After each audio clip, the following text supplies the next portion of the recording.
시청자 여러분, 안녕하십니까? 5월 28일 목요일 JTBC 뉴스 아침엔 시작합니다. 경기도 부천에 있는 전국 최대 규모의 콜센터에서 코로나19 확진자가 발생했습니다. 구로 콜센터에 이어 제2의 콜센터 집단 감염으로 번지지 않을까 우려가 커지고 있습니다. 지난 주말 부천 쿠팡 물류센터에서 아르바이트를 했던 콜센터 상담원이 어제 확진 판정을 받았고 콜센터 전체 직원들에 대한 검사가 현재 진행되고 있습니다. 해당 콜센터의 직원은 1,600명에 이릅니다. 부천 쿠팡 물류센터 관련 확진자는 60명을 넘어섰습니다. 서울 송파구의 마켓컬리 물류센터에서도 확진자 1명이 나와 물류센터에서 시작된 감염이 더 퍼질 가능성이 큰데 코로나 여파로 주문이 몰리면서 물류센터에 많은 인력이 투입이 됐고 감염에 제대로 대비하지 못한 작업 환경이었다는 지적이 나옵니다. 한국은행이 역대 최저 수준인 연 0.75% 기준 금리를 추가로 더 내릴지 아니면 그대로 둘지 여부를 오늘 결정합니다. 시장에서는 지난달처럼 이번 달에도 기준 금리를 유지할 것이라는 전망이 우세하지만 국내 경제의 버팀목인 수출이 크게 줄었고 물가도 낮은 수준이기 때문에 기준 금리를 0.25%포인트 추가 인하할 것이라는 전망도 나옵니다. 한국은행은 올해 경제 성장률 전망치도 오늘 함께 발표할 예정입니다. 중국 전국인민대표대회에서 오늘 홍콩 국가보안법이 처리될 예정인 가운데 어젯밤 홍콩 역외시장에서 위안화 가치가 사상 최저 수준까지 떨어졌습니다. 미국과 중국 간의 환율 전쟁이 다시 시작될 것이라는 시장의 불안감이 퍼지고 있습니다. 중국이 홍콩 국가보안법 제정을 오늘 예정대로 밀어붙일 가능성이 매우 높은 가운데 마이크 폼페이오 미 국무장관은 홍콩의 자치권 유지를 보장할 수 없다고 의회에 전격적으로 보고했습니다. 트럼프 대통령이 강력한 대응 조치를 이미 중국에 경고한 상태여서 홍콩에 대한 특별 지위 박탈과 광범위한 제재 가능성이 거론되고 있습니다. 오늘 미국에서 민간 유인 우주선이 처음으로 발사될 예정이었지만 날씨 문제로 발사 20분 전에 취소가 됐습니다. 사흘 뒤 다시 발사를 시도할 예정입니다.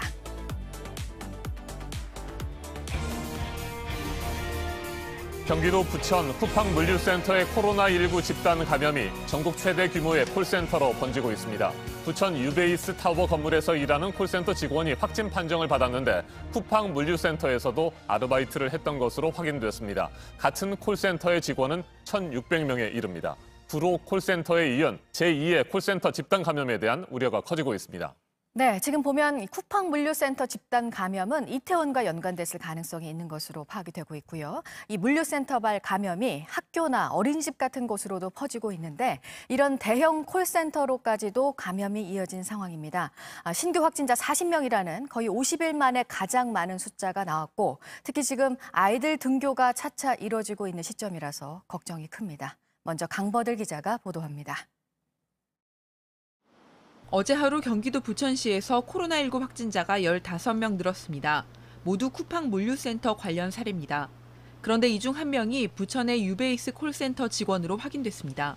부천시에 따르면 20대인 이 콜센터 상담원은 지난 주말 쿠팡 물류센터에서 아르바이트를 했습니다. 다시 콜센터에 출근한 월요일부터 기침과 인후통 등 증상이 있었고 화요일 검사를 받고 격리에 들어갔습니다. 층별로 250명, 전체 1,600명이 근무하는 이 콜센터는 전국에서 가장 큰 걸로 알려져 있습니다. 확진 상담원이 일한 7층 직원들은 격리 조치됐습니다. 직원들은 조사를 받고 결과를 기다리는 중인데 콜센터의 특성상 집단 감염이 발생한 것 아니냐는 우려가 커지고 있습니다. 실제로 구로 콜센터는 서울에서만 98명의 확진자를 발생시킨 수도권 최대 집단 감염 사례입니다. 업무 특성상 마스크는 사용하지 않은 것으로 파악을 했습니다. 당연히 그 콜센터의 경우는 이제 전화나 또 응대를 해야 되고 한편 어제 서울 충정로역 인근 KB생명 영업지점에서도 확진자가 나와 직원 약 100명이 검사를 받고 격리됐습니다. JTBC 강버들입니다. 어젯밤 11시 기준 물류센터와 관련된 코로나19 확진자의 수가 70명으로 늘었습니다. 경기도 부천 쿠팡 물류센터의 감염자가 69명에 이르고 서울 송파구 마켓컬리 물류센터에서도 1명의 확진자가 나왔습니다. 추가 감염자가 계속해서 나올 가능성이 매우 높습니다. 어린이집과 학교를 비롯한 지역사회 전파도 우려되고 있습니다. 김필중 기자입니다. 질병관리본부와 각 지자체 등에 따르면 물류센터 관련 확진자는 어젯밤 11시 기준 70명입니다. 경기도 부천 쿠팡 물류센터에서 69명, 서울 송파구 장지동 마켓컬리 물류센터에서 한 명이 발생했습니다. 감염자는 더 늘어날 가능성이 큽니다. 쿠팡에서 일했다가 자가격리된 인원만 4,000명이 넘고 마켓컬리는 300여 명을 자가격리 조치했습니다. 여기에 지역사회 전파도 우려됩니다. 서울 강서구의 한 어린이집의 문이 닫혔습니다. 이곳에 다니던 3살 여자아이와 아이의 엄마가 확진 판정을 받았기 때문입니다. 아이 엄마는 부천시 쿠팡 물류센터에서 감염된 것으로 추정됩니다. 어린이집에는 50명 이상이 다니고 있습니다. 그분 말씀으로는 17일 하루 근무하셨대요. 부천 물류센터 그쪽으로 보고 있어요. 이외에도 인천 동구의 한 초등학교도 경기 고양시의 학원도 물류센터발 코로나에 잠시 문을 닫았습니다. 지난 23일 군 가산 복무장교 선발 필기시험을 치른 A씨도 코로나19 확진 판정을 받은 것으로 확인됐습니다. A씨는 쿠팡 물류센터에서 아르바이트를 한 것으로 알려졌는데 해당 시험 전체 응시 인원은 510명, 이 중 같은 고사장에 입시한 사람은 20명입니다. JTBC 김필주입니다. 지난 20일 고등학교에 이어 어제 중학교와 초등학교, 유치원까지 모든 학교의 교문이 다시 열렸지만 전국 561개 학교는 코로나19 때문에 등교 수업을 미뤘습니다. 대구와 서울에서 고3 학생들이 잇따라 확진 판정을 받았습니다. 배승주 기자입니다. 대구 오성고 교문이 굳게 닫혔습니다. 이 학교 3학년 학생 A군이 코로나19 확진 판정을 받은 겁니다. 오늘부터 등교 정지됐습니다. 저희가 새벽에 연락했기 때문에. A군이 첫 증상을 보인 건 지난주 수요일 고3 개학 첫날입니다. 당시엔 가벼운 기침을 했습니다. A군은 다음 날인 목요일부터 등교를 하지 않다가 지난 월요일 아침 다시 학교에 왔습니다. 기침은 여전했습니다.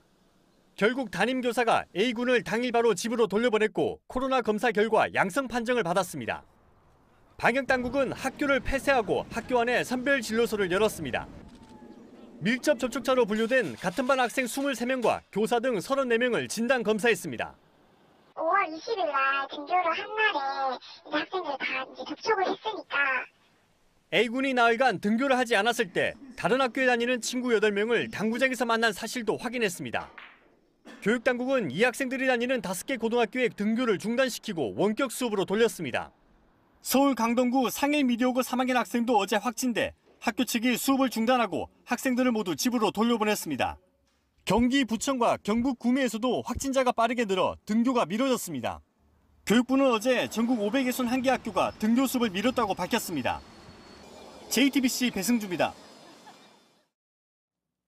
초등학교 1학년 학생들은 어제 생애 처음으로 학교에 갔죠. 가슴 떨리면서도 불안감이 컸던 아이들의 첫 등교길을 이상화 기자가 동행 취재했습니다.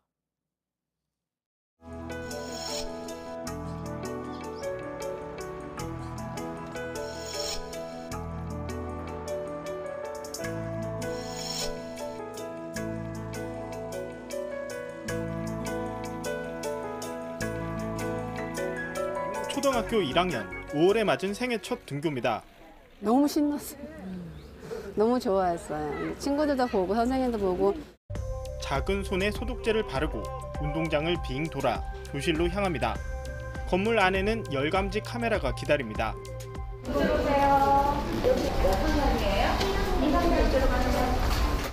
준비물을 쥐어주는 부모는 걱정이 앞섭니다.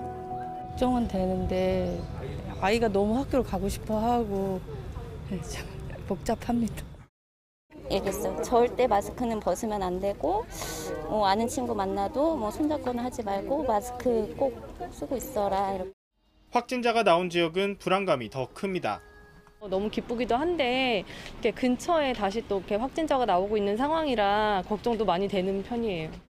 유치원 노란 버스는 오랜만에 승객을 맞았습니다. 이것도 불안한 부모는 직접 아이를 실어 나릅니다. 아이를 데려온 할머니도 발열 확인은 필수입니다. 어제 등교한 인원은 전국 230만 명입니다. 초등학교 1, 2학년과 유치원생, 중학교 3학년과 고등학교 2, 3학년 등입니다.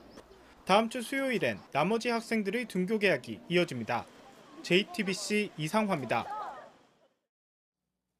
한국은행이 역대 최저 수준인 연 0.75% 기준금리를 추가로 더 내릴지 아니면 그대로 둘지 여부를 오늘 결정합니다. 올해 경제 성장률 전망치도 함께 발표할 예정인데 코로나19 사태로 경제 상황이 나빠진 만큼 성장률 전망치를 크게 낮출 것으로 보입니다. 성화성 기자가 보도합니다.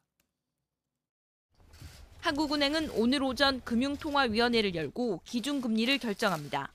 현재 기준금리는 0.75%로 역대 가장 낮은 수준입니다. 코로나19가 확산하자 한은이 지난 3월 임시 금통위를 열고 기준금리를 0.5%포인트 내리면서입니다. 시장에서는 지난달처럼 이번 달에도 기준금리를 유지할 것이라는 전망이 우세합니다. 금융투자협회가 최근 채권 관련 종사자 200명을 설문조사한 결과 응답자 100명 중 79%가 동결을 예상했습니다. 하지만 이번에 기준금리를 0.25%포인트 인하할 것이라는 전망도 나옵니다. 국내 경제의 버팀목인 수출 물량이 크게 줄었고 물가도 낮은 수준이기 때문입니다. 일부에서는 올해 마이너스 성장을 할 것이라는 전망도 나옵니다. 국제통화기금인 IMF는 올해 한국의 경제 성장률을 마이너스 1.2%로 예상했습니다. 한은도 오늘 올해 경제 성장률 전망치를 내놓습니다. 지난 2월에는 2.3%에서 2.1%로 소폭 낮췄습니다. 코로나19로 수출과 내수가 모두 얼어붙은 만큼 성장률 전망치를 0%대 안팎으로 크게 내릴 가능성도 있습니다. JTBC 성화선입니다. 홍콩 시민들의 반대와 미국을 비롯한 국제사회의 우려에도 불구하고 홍콩의 자치권을 사실상 무력화할 수 있는 홍콩 국가보안법이 오늘 중국 전국인민대표대회에서 통과될 것으로 보입니다. 국가보안법 제정에 반발하는 어제 시위에서는 홍콩 시민 300여 명이 경찰에 체포됐습니다. 미국과 중국 사이의 긴장감이 높아지고 있는 가운데 중국 위안화에 환율도 출렁이고 있습니다. 홍콩 역외시장에서 위안화 가치가 사상 최저 수준으로 떨어졌습니다. 계속해서 성화성 기자입니다. 홍콩 국가보안법 통과를 막으려는 시위대가 어제도 홍콩 시내 곳곳에서 기습 시위를 벌였습니다. But once the national security law passed, secret police from Beijing could arrest me to mainland China, and I might be jailed in Beijing instead of Hong Kong in the future. 경계 태세를 높인 경찰은 시위대를 감시하고 해산시켰습니다. 이 과정에서 후추탄까지 쏜 것으로 알려졌습니다. 홍콩 현지 언론에 따르면 경찰은 시위대 300여 명을 체포했습니다. 중국이 홍콩 보안법 제정을 밀어붙이고 있는 가운데 중국과 미국 사이의 긴장감도 높아지고 있습니다. 불확실성이 커지면서 홍콩 역외시장에서 위안화 가치는 사상 최저 수준으로 떨어졌습니다. 지난밤 홍콩 역외시장에서 달러 대비 위안화 환율은 7.196 위안을 넘어섰습니다. 환율이 오른 것은 상대적으로 위안화 가치가 하락했다는 의미입니다. 미국과 중국 사이의 환율 전쟁이 다시 일어나는 것 아니냐는 우려가 번지고 있습니다. 시장에서는 중국이 수출 시장에서 가격 경쟁력을 높이기 위해 위안화 가치가 떨어지는 걸 방치하고 있다는 해석도 내놓고 있습니다. JTBC 성화선입니다. 중국이 홍콩 국가보안법 제정을 오늘 예정대로 밀어붙일 가능성이 매우 높은 가운데 마이크 폼페이오 미 국무장관은 홍콩의 자치권 유지를 보장할 수 없다고 의회에 전격적으로 보고했습니다. 트럼프 대통령이 강력한 대응 조치를 이미 중국에 경고한 상태여서 홍콩에 대한 특별 지위 박탈과 광범위한 제재 가능성이 거론되고 있습니다. 미국과 중국의 이 같은 갈등 속에 뉴욕 증시의 주요 지수는 상승했고 국제 유가는 하락했습니다. 워싱턴을 연결합니다. 임종주 특파원, 폼페이오 국무장관이 미국 의회에 구체적으로 어떤 내용을 보고했는지부터 살펴보죠.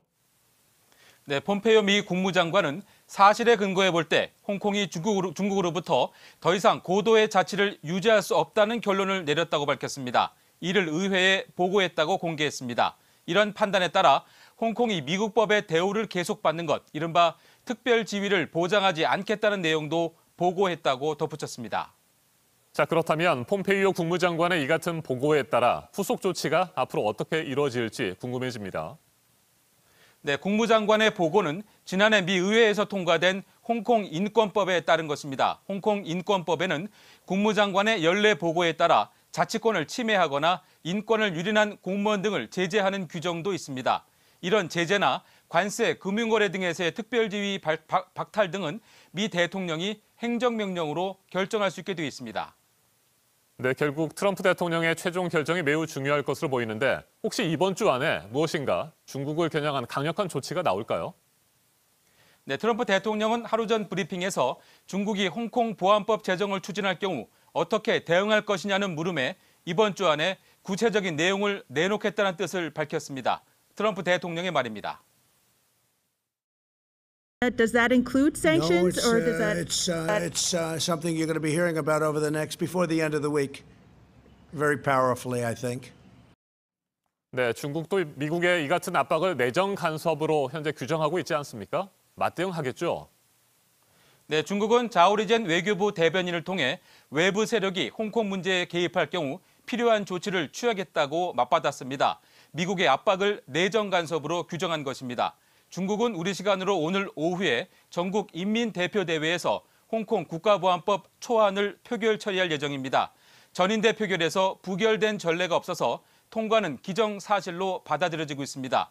코로나19 책임론과 홍콩 시위, 무역 전쟁 등을 둘러싼 미중 갈등의 전선에 또 하나의 뜨거운 불씨가 던져지는 셈입니다. 미국과 중국의 갈등은 뉴욕 증시의 불안 요소로 꼽히고 있는데 오늘 증시는 어찌 된 일인지 이틀 연속 오름세를 이어갔어요. 네, 그렇습니다. 경제 회복에 대한 기대감이 이틀 연속 증시를 위로 밀어올렸습니다. S&P 500은 1.48% 올라 3월 초 이후 처음으로 3,000선을 넘겨 마감됐습니다. 다우존스 산업지수도 500포인트 넘게 회복해 25,000선으로 훌쩍 올라섰습니다. 나스닥도 0.77% 상승하는 등 주요 지수 모두 이틀 연속 올랐습니다. 반면에 국제 유가는 7월 인도분 서부 텍사스산 원유와 브렌트유 모두 4%가량 떨어졌습니다. 지금까지 워싱턴에서 JTBC 임종주입니다. 네, 트럼프 미국 대통령이 코로나19 예방에 효과가 있다면서 직접 먹기도 한 것으로 알려진 이 말라리아 치료제에 대해서 트럼프 대통령을 빼놓고는 다 다른 얘기들을 하고 있습니다. 이 약의 부작용 논란이 커지니까 세계보건기구가 안전성이 확인될 때까지 관련 연구를 하지 않기로 했다는 소식도 전해드렸었는데요. 프랑스에서는 코로나 환자에게 이 약을 처방하는 걸 금지하고 나섰습니다. 역시 부작용 사례 때문입니다. 김필준 기자입니다. 말라리아 약인 하이드록시 클로로킨은 코로나19 치료제로 주목을 받았습니다. 프랑스의 감염병 학자인 디디에 리우 박사가 이 약과 다른 항생제 조합으로 수십 명의 코로나 환자를 치료했다고 주장했기 때문입니다. 특히 도널드 트럼프 미국 대통령도 이 약의 효과를 극찬하고 직접 복용도 해 더 유명해졌습니다. 그런데 프랑스 정부가 하이드록시 클로로킨을 코로나19 환자에게 처방하는 것을 금지했습니다. 부작용 사례 보고가 급증했기 때문입니다.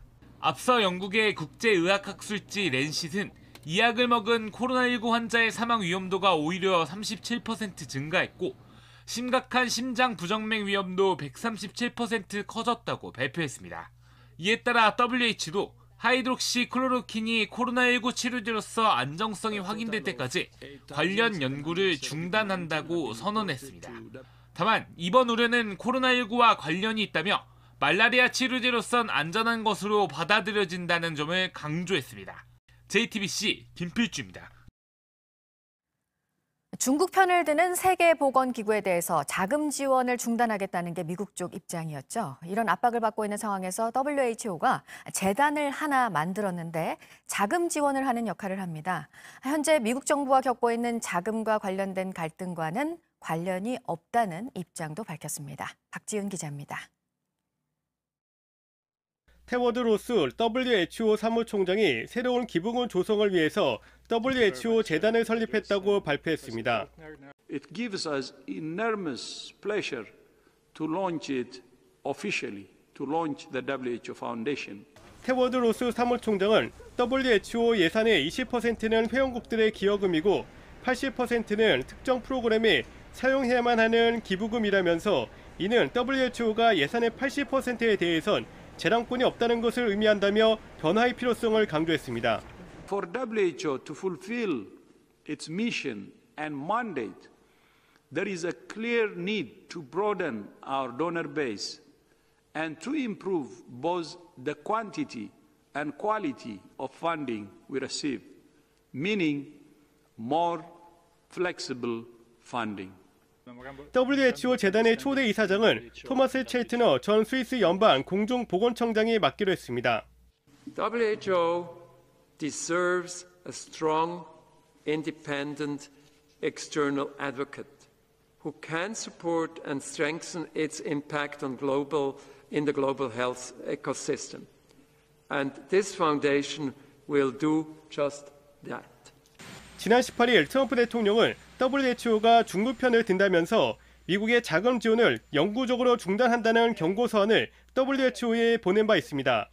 테워드로스 사무총장은 이 같은 논란을 의식한 듯 WHO 재단 설립은 트럼프 대통령과의 갈등과는 무관하다며 선을 그었습니다.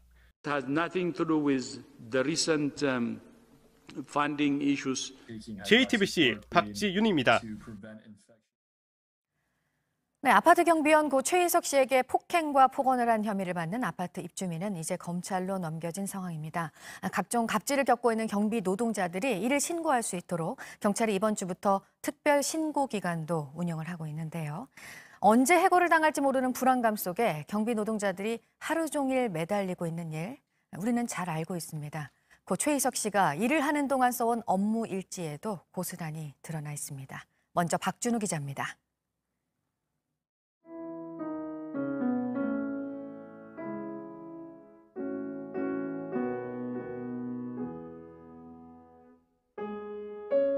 경비 노동자의 일상이 담긴 임계장 이야기의 한 구절입니다.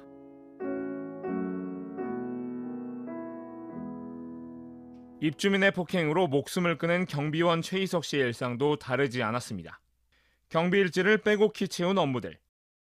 담배꽁초 다 쓰고 저희도 여기 맨날 쓰는데도 여기 그 주변도 다 쓸어주는 거야. 저쪽 하천변까지.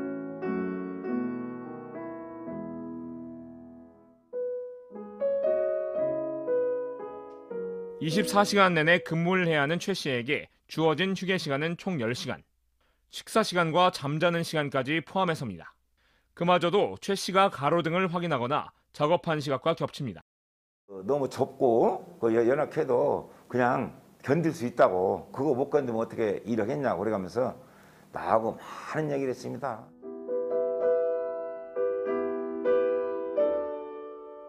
경비 노동자분은 경비 업무만 하셔야 되는 거예요. 특정이 된 업무에 대해서 변경이 있을 때에는 개별적인 노동자의 동의가 반드시 필요하다. 최 씨가 일한 아파트의 관리사무소 측은 경비원이 경비만 하게 하려면 현실적으로 경비원 수를 줄일 수밖에 없다며 어려움을 토로합니다.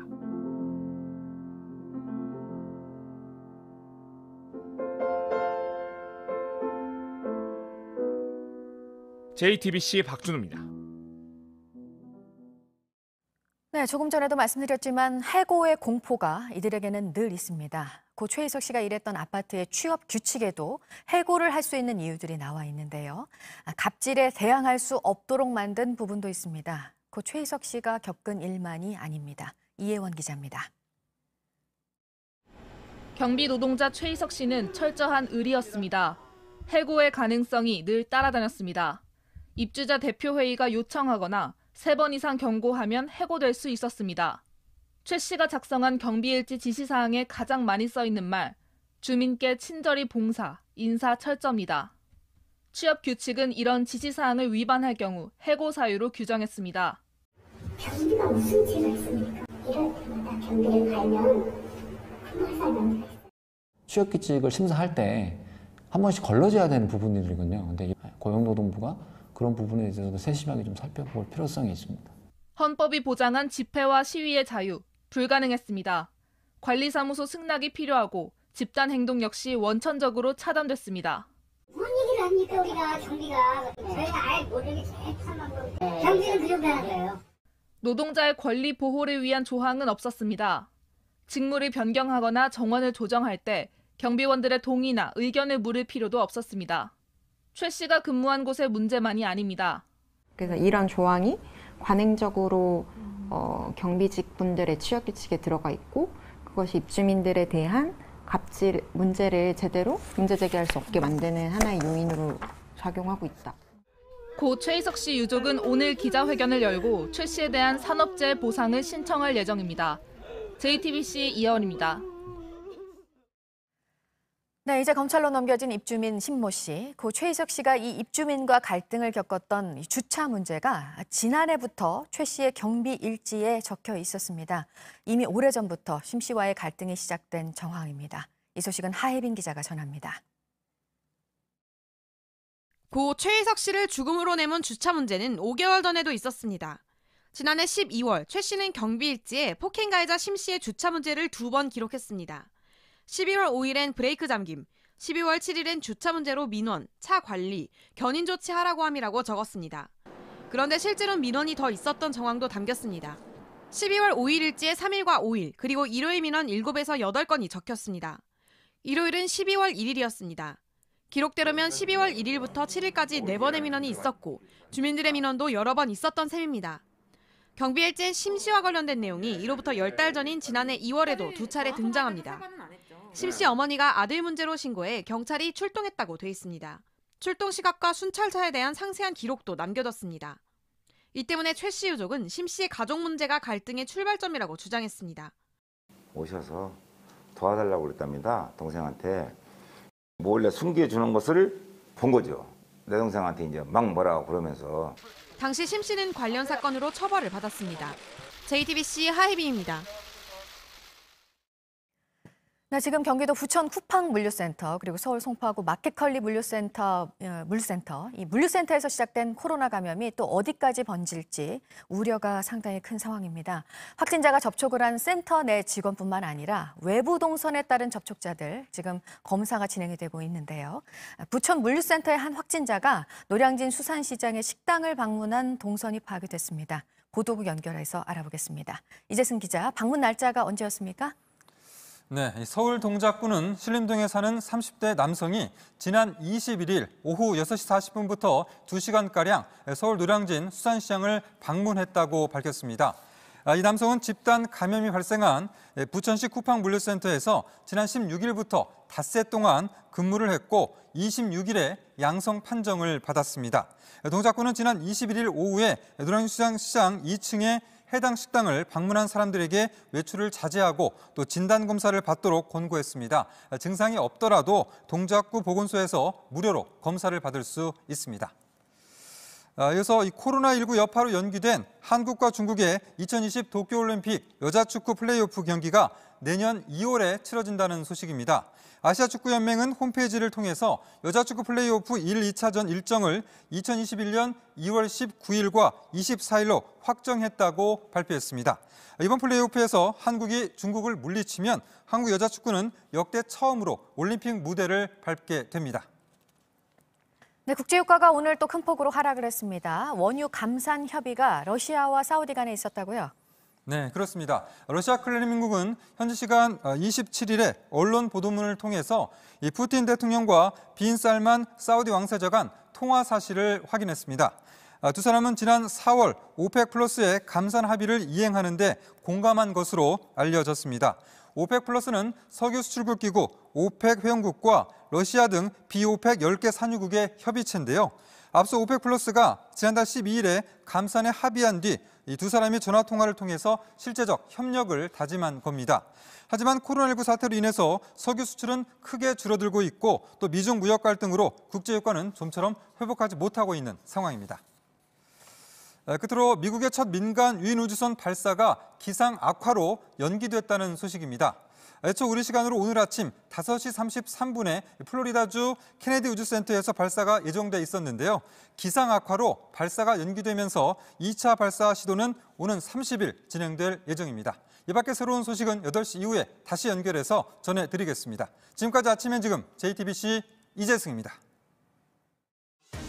이번에는 오늘 아침 체크해봐야 할 뉴스들을 분야별로 살펴보겠습니다. 먼저 정치 분야입니다. 괌에 배치된 미 공군의 B-1B 전략 폭격기 2대가 어제 동해에 다시 출동했습니다. 이번 훈련에는 일본 항공자위대 소속 전투기들도 참여한 것으로 알려졌습니다. 최근 김정은 북한 국무위원장이 노동당 중앙군사위원회 확대회의에서 핵전쟁 억제력 강화를 언급한 데 대한 경고성 비행이라는 분석입니다.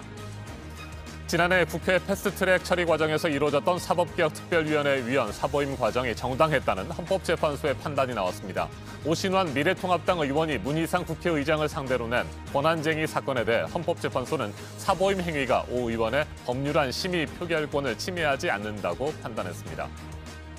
더불어민주당 이낙연 코로나19 국난극복위원장이 당대표에 도전하기로 결심한 것으로 알려졌습니다. 다음 주 중 당대표 경선 출마 선언을 할 것으로 보입니다. 이로써 민주당 당권 경쟁은 이낙연, 홍영표, 우원식 의원의 3파전이 될 것으로 예상됩니다. 경찰이 금융위와 금감원, 한국거래소를 상대로 압수수색에 나섰는데요. 한 업체의 주가 조작 혐의를 수사하면서입니다. 구체적인 수사 내용은 밝힐 수 없지만 압수수색 기관과는 무관하고 이들 기관과 합의를 하고 영장을 집행한 것이라고 설명을 했습니다. 두산중공업에 1조 원이 넘는 추가 자금을 지원하는 걸 채권단이 검토를 하고 있습니다. 내일 정부 회의에서 두산중공업 경영 정상화 방안이 논의가 되는데요. 이후 산업은행과 수출입은행이 결정을 할 예정입니다. 자금이 집행이 된다면 지원 규모는 모두 3조 4천억 원으로 늘어나게 됩니다.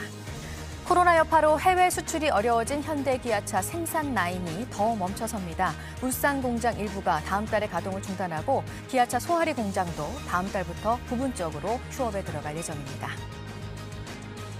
계속해서 사회 분야 뉴스입니다. 어제 저녁 7시 23분쯤 경북 김천시 남남서쪽 17km 지역에서 규모 2.8의 지진이 발생했습니다. 지역별로 기록된 최대 진도는 경북과 전북, 충북에서 3, 경남에서 2로 각각 파악됐습니다. 기상청은 지진 발생 인근 지역에서 약간의 흔들림이 감지됐다고 밝혔습니다. 피해는 없는 것으로 보입니다. 한국대학교수협의회가 올해 대학 수학능력 시험을 12월 말로 연기하고 대입 일정도 함께 미뤄야 한다고 주장했습니다. 현재 일정대로 수능 시험이 치러지면 수개월 동안 제대로 수업을 받지 못한 고3 학생들이 재수생에 비해 불리한 상황에 놓인다며 교육부가 불공정한 상황에서 수능 시험이 치러지는 것을 방치해서는 안 된다고 지적했습니다. 성범죄자의 택시 영업 자격을 제한하는 현행법에 대해 헌법재판소가 합헌 결정을 내렸습니다. 친딸을 강제추행해 실형을 선고받은 택시기사가 택시 면허 취소는 위헌이라며 헌법 소원을 제기했는데 헌법재판소는 택시를 이용하는 국민을 성범죄로부터 보호하기 위해서 운전 자격에 대한 강한 규제가 필요하다고 판단했습니다.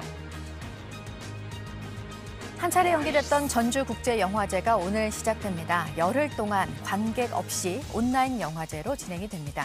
오늘 열리는 개막식은 심사위원들을 포함한 영화제 관계자들만 참석을 합니다.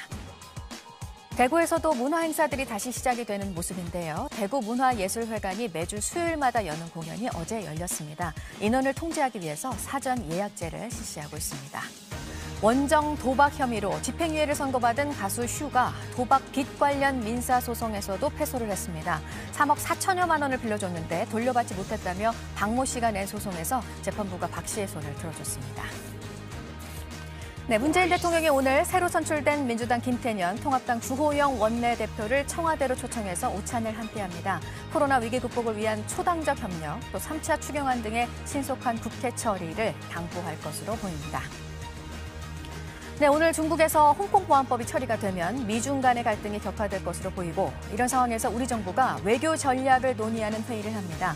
강경화 외교부 장관과 통일부, 국방부, 산업부 관계자들이 참석을 합니다. 지난 총선 부정선거 의혹을 해소하기 위한 중앙선거관리위원회의 공개시연회가 오늘 있습니다. 사전투표와 개표 과정 시연을 진행을 합니다. 선거장비 내부 구조도 공개를 할 계획입니다. 분야별 뉴스들 체크해드렸습니다. 날씨도 체크해드립니다. 오늘은 구름이 많고 비 소식이 있는 곳이 있습니다. 중부지방과 서해안, 제주도를 중심으로 5에서 10mm의 비가 내리겠습니다. 서해안에는 안개가 낄 것으로 예상됩니다. 교통안전에 유의하셔야겠습니다. 미세먼지는 모든 지역이 좋음에서 보통 수준을 보이겠고 제주권에는 밤에 일시적으로 나쁨 수준을 보이겠습니다. 현재 기온은 서울 14도로 수도권은 어제보다 2도가량 높겠습니다. 그 밖의 지역은 대전 13도, 광주 14도, 부산 16도로 어제보다 2도에서 4도가량 낮겠습니다.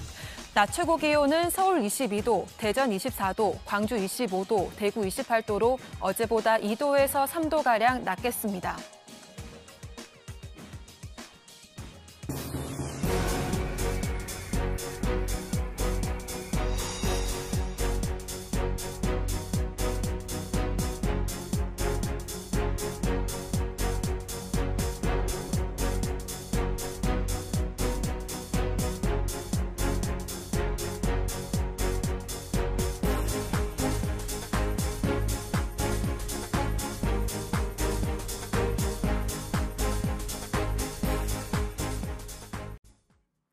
청와대의 울산시장 선거 개입 의혹을 수사 중인 검찰이 송철호 시장의 선거대책본부장에 대해 구속영장을 청구했습니다. 수천만 원을 뇌물로 받은 혐의로 영장실질심사가 오늘 열립니다. 송 시장 측은 선거 때 불법 자금을 받은 사실이 전혀 없고 선거 개입과도 관계없는 별건 수사라고 반박했습니다. 조보경 기자입니다. 검찰이 송철호 울산시장 선거 캠프의 선대본부장이었던 김모 씨와 울산 중고차 매매업체 사장 장모 씨의 구속영장을 청구했습니다. 김 전 선대본부장이 장 씨로부터 수천만 원을 받은 혐의인데 검찰은 두 사람을 체포한 뒤 조사를 벌여왔습니다. 검찰은 이 돈이 선거 캠프로 흘러들어갔는지 의심하고 있습니다. 검찰은 청와대 선거 개입 의혹으로 지난 1월 송철호 울산시장, 백원우 전 청와대 민정비서관 등 13명을 재판에 넘겼고 총선이 끝난 뒤 보강 수사를 벌이고 있습니다. 울산시는 입장문을 내고 의혹을 반박했습니다. 송 시장은 선거 당시 불법 정치자금을 받은 사실이 전혀 없고 청와대 선거 개입 수사와 별건이라고도 강조했습니다.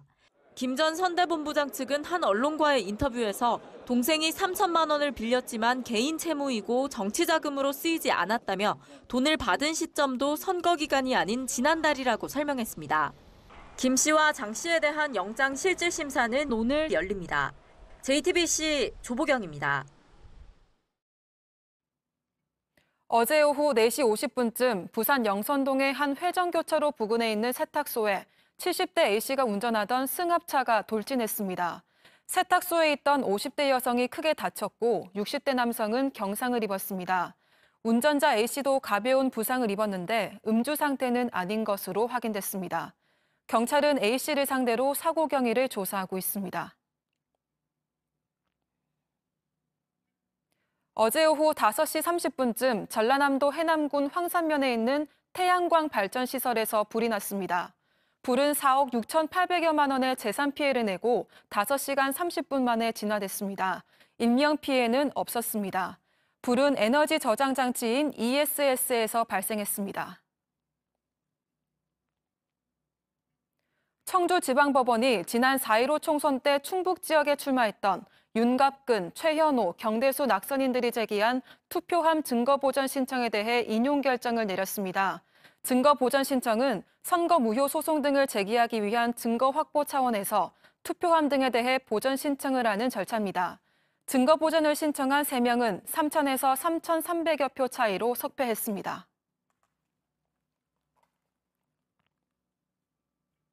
몸에 나쁜 성분이 들어있는 수입 학용품과 장난감이 무더기로 적발됐습니다. 2달 동안 집중 단속을 했는데 정부가 쓰지 말라고 금지한 가습기 살균제 성분 등이 들어간 제품이 13만 개가 나왔습니다. 정아람 기자입니다. 외국에서 국내로 수입한 물건들을 검사하는 인천세관 검사 현장입니다. 종이 상자를 열자 학교 앞 문방구에서 흔히 볼 수 있는 문구 세트가 나옵니다. 하지만 이 제품에선 사용이 금지된 가습기 살균제 성분인 CMIT와 MIT가 나왔습니다. 이처럼 가습기 살균제나 환경호르몬이 나온 학용품과 장난감은 모두 13만 개입니다. 캐릭터 연필이나 장난감 총을 비롯해 종류는 다양합니다. 안전인증을 제대로 하지 않아 위험할 수 있는 것까지 합치면 적발된 수입 어린이 제품은 80만 개가 넘습니다. 관세청이 최근 2달간 수입 어린이 제품을 단속해 적발한 겁니다. 된 유해 물품을 적발하고 차단하는 것은 국민 피해를 원천 차단한다는 점에서 굉장히 중요한 일이라고 생각합니다. 관세청 단속에서는 마약 사범도 늘고 있습니다. 여행자 휴대품으로 들여오다 걸린 사례가 올 들어 4월까지 넉 달 동안 200건이 넘습니다. 지난해 1년간 적발 사례가 300여 건인 점을 감안하면 증가 속도가 빠릅니다. 관세청은 미국과 캐나다에서 오는 승객 중에 마약을 들여오는 경우가 많아 집중 단속하고 있다고 설명했습니다. JTBC 정아람입니다. 맞짱 토론 시간입니다. 오늘은 코로나19가 국내에서 확산된 이후 처음으로 반등한 소비자 심리지수와 2000선을 회복한 코스피 지수에 대해 집중적으로 살펴보겠습니다. 먼저 출연자들을 소개해드립니다. 신세돈 숙명여대 경제학과 명예교수 나오셨습니다. 반갑습니다. 네, 안녕하십니까? 네. 최백은 건국대 경제학과 교수입니다. 네, 안녕하세요. 네, 어서 오십시오. 코로나19 사태로 꽁꽁 얼어붙었던 소비 심리와 투자 심리가 조금씩 풀리고 있습니다. 긴급 재난지원금을 받은 사람들이 적극적으로 소비에 나서고 정부의 경기 부양책도 일정 부분 영향을 미쳤다는 분석입니다. 하지만 실물 경제 위기는 여전한 상황이어서 소비 심리와 주가 상승을 견인한 원인이 무엇인지, 그리고 상승세는 계속해서 이어질 수 있을지 궁금합니다. 토론 시작하겠습니다. 오랜만에 반가운 소식으로 오늘 토론을 시작해야 될 것 같습니다. 소비자 심리 지수 올랐거든요. 이거 어떻게 보세요? 신 교수님? 5월 통계전, 5월 서베이인데 4월보다는 많이 좋아졌어요. 한 76으로 한 6포인트 정도, 7포인트 정도 좋아졌는데 이게 이제 기준이 100이거든요. 네. 그러니까 100을 기준으로 100이면 뭐 그냥 형편이 똑같다는 거고 낮으면 더 나쁘다는 건데 70에서 77로 올라왔으니까 7이 올라온 건데 네. 아직도 수준이 77이니까 거의 뭐 위기 수준에 해당되는 거라서 조금 더 두고 봐야 되는데 어쨌든 확실한 것은 4월보다는 좋아졌다. 네. 저는 그래서 긍정적이라고 봅니다. 네. 지난 3월에는 18.5포인트, 18.5포인트나 떨어졌었잖아요. 그래도 이렇게 뭐 2개월 연속 떨어지다가 오른 것은 긍정적으로 봐야 되겠죠. 예, 이거는 우리가 흔히 지금 이제 재정 지원에 의해서 만들어진 건데요. 네. 그러니까 그동안에 이제 재정 사용에 대해서 갑론을박들이 많았는데 3월 달부터 어쨌든 간에 그 해외 주요 국가들의 경기가 굉장히 안 좋아지면서 네. 코로나 방역의 이제 실패 때문에 이제 생겼던 문제죠. 그리고 4월 달부터 우리가 수출 충격이 나타났다고요. 30% 이상씩 감소를 하고 있고 5월 달에도 지금 이렇게 진행되고 있는 상황이거든요. 그러면 이제 주로 이제 집중적으로 영향을 받는 게 제조업인데 네. 수출을 통해서요. 네. 그래서 지금 제조업은 여전히 안 좋은 상태고요.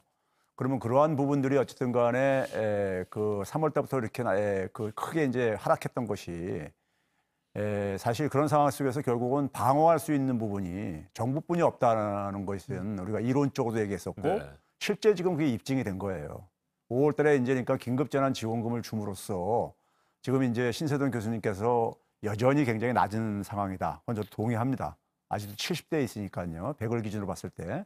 그러니까 이제 그런 점에서는 저는 볼 때는 어쨌든 간에 이것을 추락하는 것을 막는 효과를 더 이상 추락하지 않도록 정부가 이제 그러니까 어쨌든 간에 방파제를 구축을 해가지고 막았다는 점에 이제 의미를 두고요.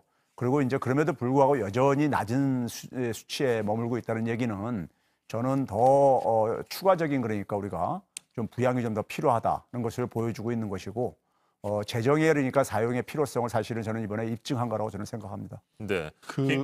지표가 네. 이제 아까 말씀하신 거는 소비자 지표거든요. 네. 근데 그 다음 날 나온 그 비즈니스 기업 경기 실사 지수를 보면 그 전날에 5월이 더 안 좋아요. 4월 비해서. 그러니까 소비자들은 굉장히 좋다고 생각하고 있다. 좋아졌는데 기업 특히 제조업 쪽에서는 5월 달 기업 여러 가지 상황이 4월보다 더 나쁘다고 보고 있기 때문에 이거를 마냥 기쁘다고 이야기할 수는 없는 부분이 현장에서 기업 그 현장에서는 상당히 아직도 안 좋은 게 계속되고 있다. 네. 저도 이제 한마디 덧붙이자면요. 아까 제가 얘기했듯이 제조업이 안 좋은 거는 지금 뭐 팩트입니다. 그러니까 이게 수출 충격인 거고요. 그러면 이제 결국은 뭐냐면 수출하고 제조업이 안 좋은 상황 속에서 정부가 해야 될 일이라는 건 뭐겠느냐 이거죠.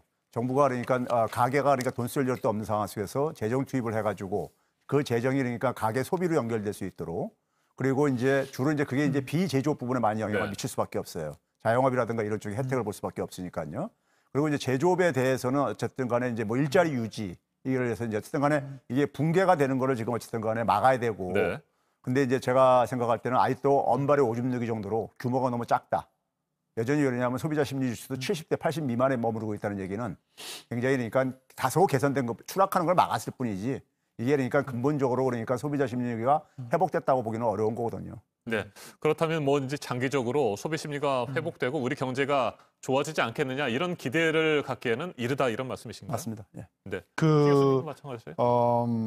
한 달에 우리 국민들이 소매에 소비하는 금액이 37조쯤 됩니다. 네. 37조. 그러니까 연간으로 따지면 한 400조쯤 돼요. 근데 지난달 통계를 보니까 요 소매 판매액이 7% 작년에 비해서 줄었더라고요. 네. 그러면 작년에 비해서 7% 줄었는데 월 규모가 40조니까 7% 곱하기 40조 하면 3조거든요. 그러면 요 3조가 준 것이 1년 동안 계속된다고 하면 30조가 넘지 않습니까? 자, 이번에 우리 긴급재난지원금 얼마 줬습니까? 총 금액이 12조지 않습니까? 그 12조 돈을 우리 국민들이 전부 다 소비에 쓴다고 하더라도 전체 소비 줄어든 것에 아까 40조라고 했는데 4분의 1밖에 안 되는 거죠. 그래서 저는 동의는 합니다. 지금 정부가 이렇게 재정을 투입해가지고 이게 경기를 살리려고 하는 게 아직도 미진하다는 부분은 제가 동의를 하면서도 그러면 그 부분을 전부 돈으로 메꾸려고 하면 40조가 아니라 50조, 60조 정도를 투입해야 되니 저는 재정으로 경기를 살리는 것은 매우 한계가 있을 것이다. 조금 이따 그 이야기 또 나올 겁니다. 저는요. 지금 이제 먼저 수치부터 간다면 12조가 아니라 14조 3천억 원을 이제 그러니까 지원을 했고요. 물론 거기에 이제 그러니까 기부하는 것들은 이제 아직 정리가 안 됐으니까 그거하고 총액으로 한 14조 3천억 원인데 제가 일전에 나와가지고 올 연말까지 어쨌든 간에 계속 지원해 줬으면 좋겠다. 그랬는데 지금 국내에서 굉장히 보수적이면서 좀 너무 과장되게 계산하는 것이 올해 말까지 국가 부채가 46%까지 증가할 거라고 되게 예상을 해요. 근데 저 대통령이 일전에 이제 그 발표한 게 지금 현재 41%예요. 2차 추경까지 해가지고요. 그럼 5% 정도가 어느 정도 규모였냐면요. 한 96조 원 정도 되는 규모입니다. 제가 96조 원을 투입을 했을 때 더 추가로 투입을 하면요. 이걸 가지고 그러니까 우리가 어느 정도 갈 수 있냐면 아까 그러니까 우리가 한 14조 정도를 가지고 간다면요. 이게 그러니까 한 5번, 6번 정도 가능한 금액이에요. 그러니까 결국 이게요. 96조 정도면요. 그걸 투입했을 때 이제 그러니까 국가 부채가 어느 정도 변할 것인가를 제가 재정 승수를 일로 놓고선 가정을 해서 계산을 해보니까는 46%보다 적은 44% 정도밖에 안 되더라고요. 오히려 줄어들어요. 그런 점에서 그러니까는 재정을 투입을 통해 가지고 지금 추락하는 걸 막을 뿐만 아니라 국가 재정 건전성도 저는 굉장히 부정적으로 전망하는 것보다도 오히려 개선시킬 수도 있다고 저는 생각을 하고 있습니다. 네, 한국은행이 지난 2월입니다. 올해 경제 성장률 전망치를 2.3%에서 2.1%로 낮췄는데 오늘 또 추가 경제 성장률 전망치를 발표할 예정이잖아요. 이건 어느 정도로 조정이 될까요? 어떻게 보세요? 1분기 그 속보치의 그 수치를 보니까 작년 동기비 1.3%라고요. 그러면 2분기가 조금 더 나쁘다 하더라도 전년 동기비로 마이너스로 갈 것 같지는 않아요.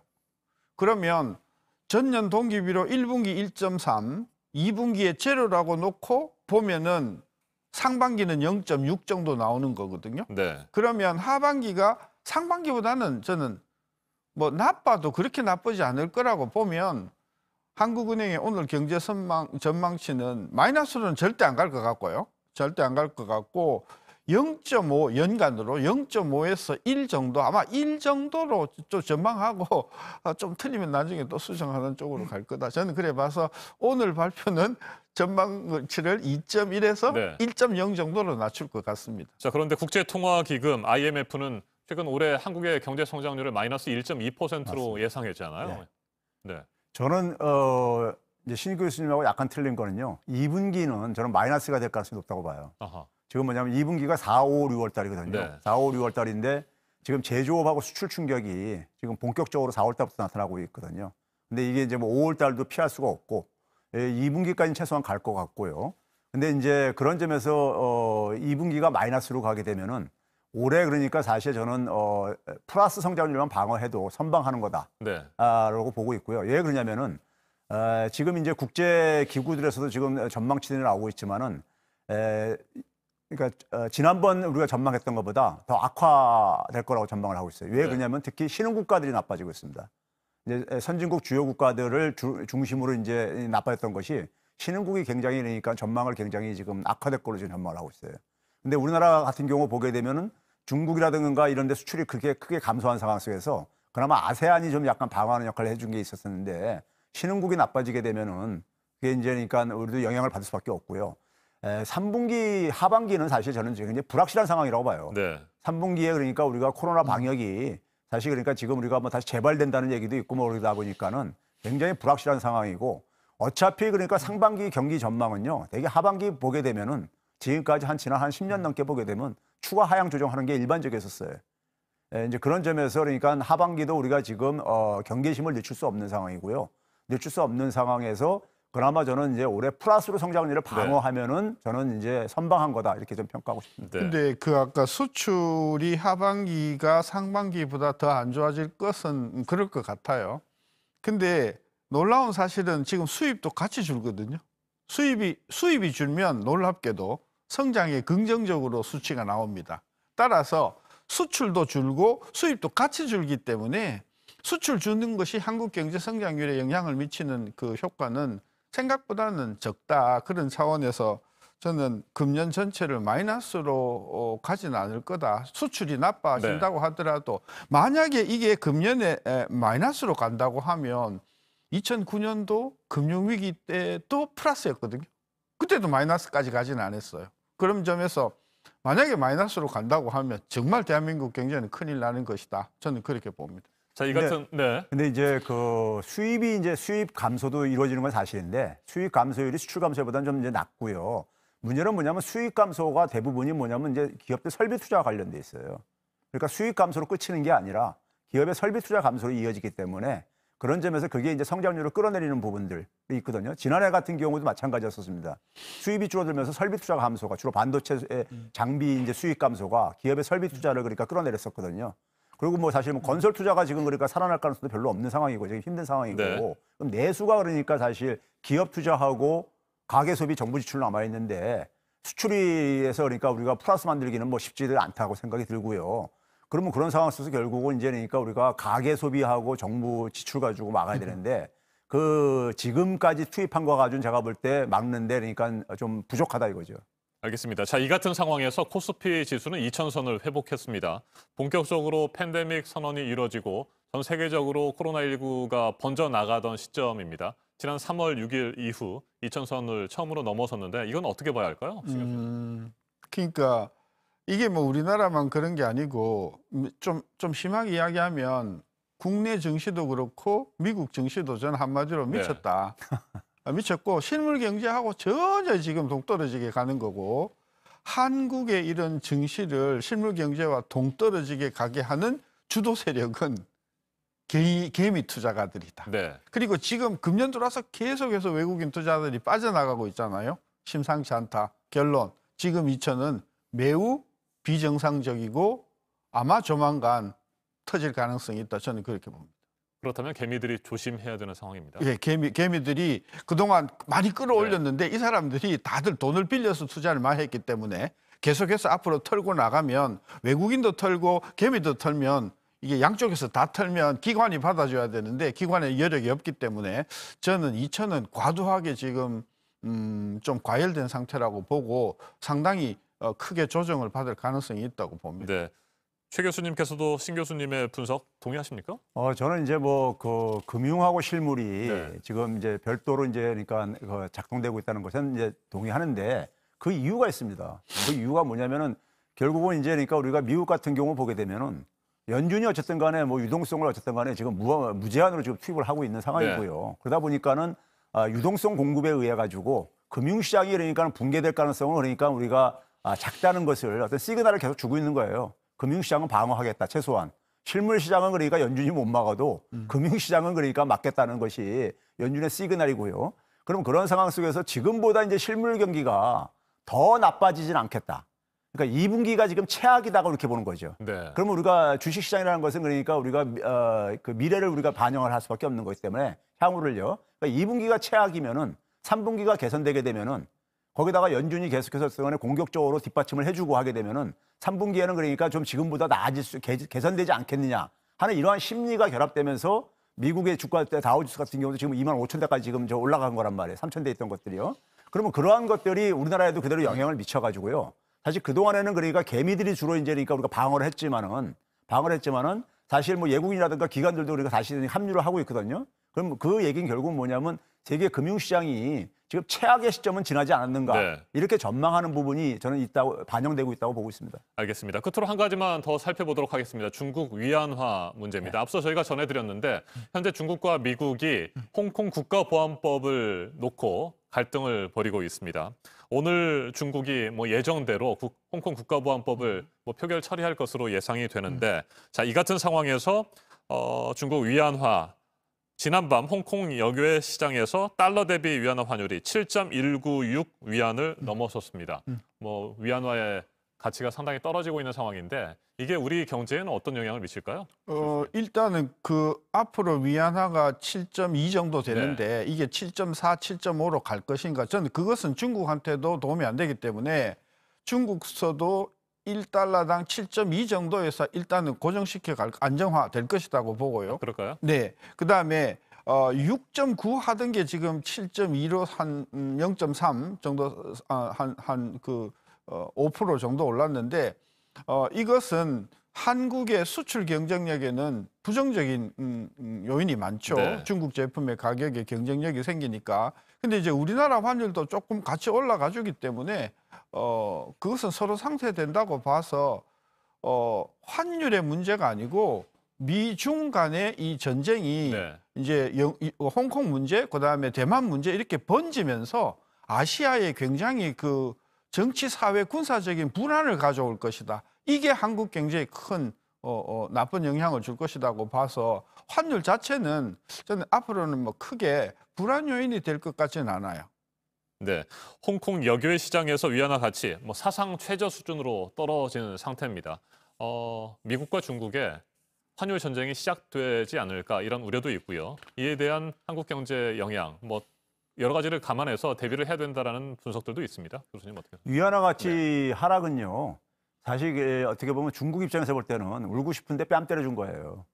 그러니까 중국이 그러니까 사실 인위적으로 그러니까는 이것을 낮추었다고만 저는 해석할 수 없다고 보고요. 네. 그러니까 미국의 그러한 그러니까 지금 이제 미중 간의 충돌이 위안화에 대한 그러니까 가치 절하로 나타날 수밖에 없는 측면이 있고요. 그런 점에서 이제 우리나라한테 미치는 영향은 가격 경쟁력에 수출 가격 경쟁력에 미치는 영향은 상쇄되기 때문에 신 교수님이 얘기했듯이 제가 지난 시간에도 그러니까 우리나라는 위안화하고 동조 현상이 굉장히 크기 때문에 워낙 가치가요. 동조 현상이 크기 때문에 그 부분은 상쇄될 거라고 보고 있고요. 단지 이제 뭐냐면은 이제 이 위안화 가치가 그러니까 우리가 큰 폭으로 그러니까 하락하는 것은 신 교수님하고 마찬가지로 저는 동의하는데 그건 중국도 원치 않는 겁니다. 그러니까 사실 이제 근데 문제는 뭐냐면 이제 금융시장의 이러한 불안정성을 사실 미국이 마냥 그러니까 즐길 수 있는 상황이냐. 네. 저는 거긴 동의 안 해요. 미국 입장 속에서 그러니까 아무리 달러를 찍어낼 수 있다 하더라도 그 환율이 그러니까는 환율 전쟁으로 가는 것은 미국도 굉장히 부담스러운 부분이 있기 때문에 그런 최악의 상황은 저는 그러니까 피할 거라고 보고요. 단지 지난번에도 얘기했듯이 올해 11월 달 대통령 선거 임박할 때까지 계속해서 어쨌든 간에 신경전은 계속해서 이제 고조될 가능성은 있다고 봐요. 네. 국내 소비자 심리 지수 상승을 비롯한 경제 상황 살펴봤고요. 중국 위안화 가치 하락까지 짚어봤습니다. 오늘 마지막 토론 여기서 마무리하도록 하겠습니다. 신세돈 숙명여대 경제학과 명예교수, 최백은 건국대 경제학과 교수와 함께했습니다. 토론 잘 들었습니다. 네, 감사합니다. 감사합니다. 감사합니다. 1441번째 수요 집회가 어제 열렸습니다. 이나영 정의기억연대 이사장은 이용수 할머니 회견에 대해 마음 아프고 송구하다고 말했습니다. 조소희 기자가 보도합니다. 이용수 할머니의 두 번째 기자회견 후 처음 열리는 수요 집회입니다. 해외 활동가들은 위안부 운동은 계속돼야 한다는 영상을 보내왔습니다. 현장 발언도 이어졌습니다. 할머님들은 30년 동안 밤낮으로 눈이 오고 비가 쏟아져 내려도 굳건하게 바위처럼 이 자리를 지켜오셨습니다. 말을 아끼던 이나영 정의연 이사장이 입장을 밝혔습니다.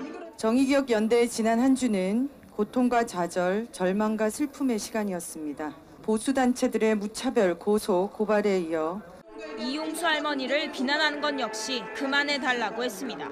무엇보다 이용수 인권운동가에 대한 비난과 공격을 제발 자제해 주시기 바랍니다. 함께 노력했던 그 30년이라는 세월이 딱 그만큼 후퇴되는 것이며 우리 모두를 다시 1990년 그 자리에 서 있게 하는 행위입니다. 이날 수요 집회 주위엔 극우 성향 단체들이 모여들었습니다. 이들 단체들은 종로경찰서에 집회 신고서를 내고 다음 달부턴 소녀상 바로 옆에서 맞불 집회를 하겠다고 했습니다. JTBC 조소희입니다. 정의기억연대와 그 전신인 한국정신대 대책협의회 원로 창립자들은 이번 논란에 대해서 어떤 의견을 갖고 있을까요? 초기 공동 설립자 가운데 한 명인 김혜원 선생은 정의연이 초심으로 돌아가야 한다고 말했습니다. 그러면서 30여 년 동안 이어져온 위안부 인권운동이 폄훼돼서는 안 되며 앞으로도 계속 개선되고 발전돼야 한다고 강조했습니다. 김태영 기자가 보도합니다. 김혜원 선생은 여성인권운동가이자 정의기억연대의 전신인 정신대 대책협의회 설립자 가운데 한 명입니다. 1992년 1월 8일 처음 수요 시위를 연 날이 아직도 생생하다고 했습니다. 당시 아무도 주목하지 않았던 단체는 1441번의 시위를 열고 위안부 인권운동의 상징으로 성장했습니다. 시민들이 가면서 막 시내버스에서 뭔가 이렇게 그냥 좀 내다보기도 하고 그렇고 전혀 별로 관심이 없었죠. 외롭게 했지. 여성 인권 회복에 대한 그런 강한 의지를 우리는 굳게 믿으면서 이 운동을 밀고 나가야 된다. 김 선생은 정의연이 이런 투명성 논란에 휘말릴 줄 몰랐다고 했습니다. 하지만 이럴 때일수록 정의연이 초심을 되새겨야 한다고 말했습니다. 앞으로는 그런 의혹을 받지 않도록 더 투명한, 더 그 회계 원칙에 맞는 그런 그 관리를 하고 그리고 의사 결정에도 어떤 한두 사람이나 소수가 너무 큰 목소리 내지 않도록 더 민주적인. 김 선생은 30여 년간 이어져온 위안부 피해자 운동의 본질은 변해서는 안 된다고 강조했습니다. 그때는 우리 함께 손잡고 그렇게 다정하게 했는데 이렇게 우리하고 함께 슬픔과 고통을 함께 했던 그 초지일관한 그 자세를 흐트리지 않고 그렇게 가시면 좋을 텐데 이런 생각이. JTBC 김태영입니다.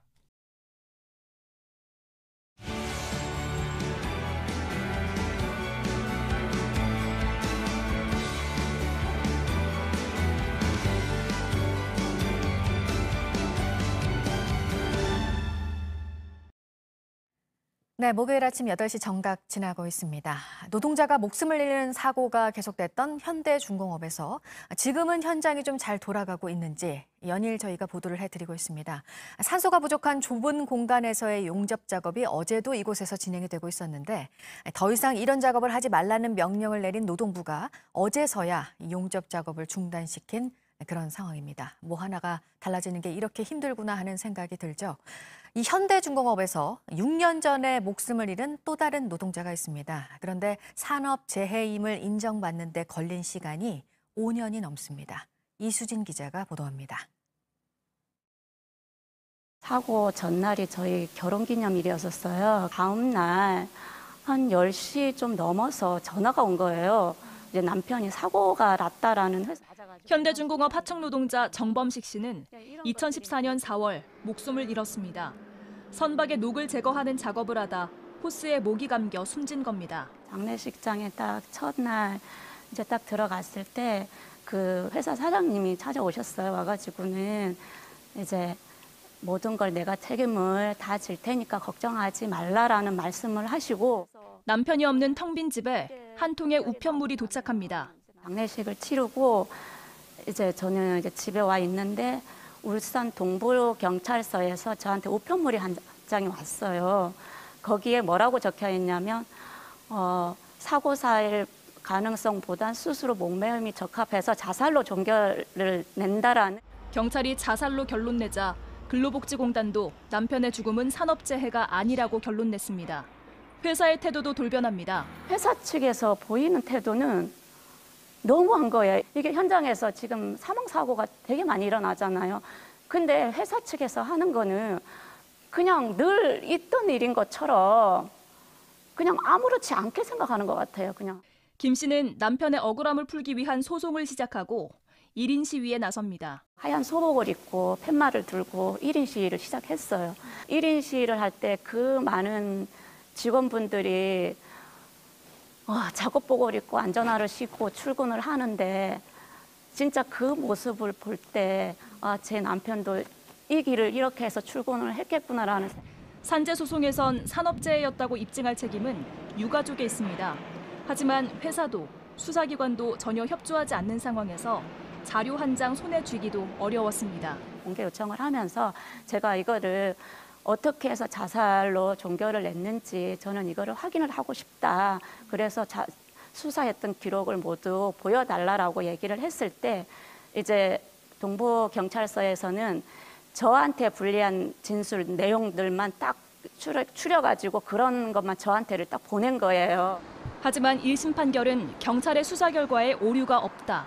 패소였습니다. 제가 이제 변호사님께 말씀을 드렸어요. 제가 어떤 결과가 나오더라도 항소하고 끝까지 가고 싶습니다. 좀 저희 애들을 위해서라도 저는 진짜 끝까지 저희 남편의 억울함을 꼭 밝히고 싶었어요. 인권 변호사와 시민단체의 도움을 받아 사고 재현 실험을 하고 경찰을 상대로 소송을 벌여 모든 수사 기록을 받아냈습니다. 길고 긴 싸움 끝에 지난해 8월 항소심 판결이 나옵니다. 어떤 결과가 나올지 막 이제 너무너무 가슴이 아파서 이제 핸드폰을 꺼놓고 이제 제가 1시간 후에 핸드폰을 딱 키니까 울산에서 고생하셨습니다. 축하합니다라는 문자 글이 딱 보인 거예요. 남편의 억울함을 풀고 산업재해를 인정받기까지 만 5년 4개월, 1937일이 걸렸습니다. 우리처럼 힘없고 현장에서 일하는 근로자 노동자분들이 산재 문턱이 너무 높다라는 거를 느끼게 됐어요. 포기하지 말고 돌아가신 분을 위해서라도 꼭 이런 걸 꼭 밝혔으면 좋겠어요. JTBC 이수진입니다. 네, 새 아파트 입주를 2달 남기고 자격이 없다는 통보를 받은 조합원들이 있습니다. 그동안 어떤 일이 있었는지 먼저 이호진 기자가 취재했습니다.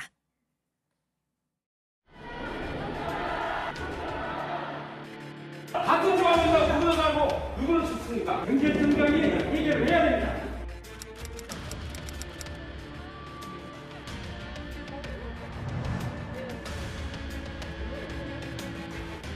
갈 데가 없어요, 정말. 집도 못 구하겠고요, 새로운 집을. 사실 이 집 들어가고 싶습니다, 저는. 입주하고 싶어요, 제발.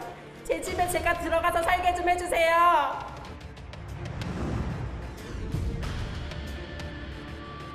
결론적으로는 다 아시면서 이렇게 하신 거 아니에요?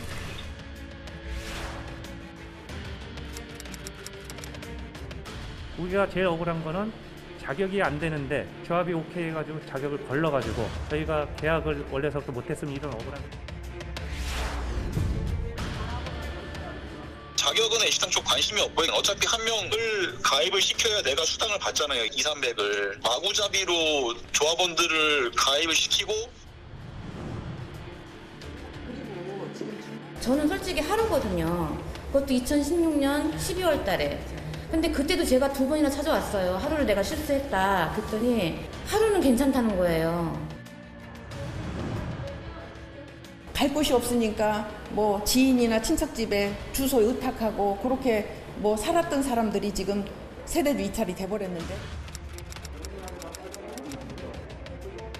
조합을 찾아가서 저의 자격 검사 결과를 알려달라고 했을 때 적격이라고 나왔었단 말이에요.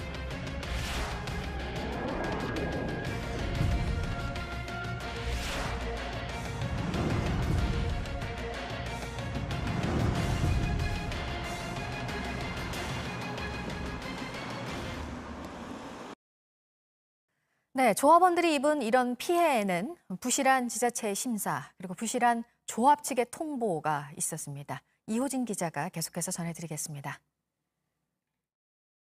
2017년 4월 인천경제자유구역청이 보낸 조합원 확정 통보서입니다.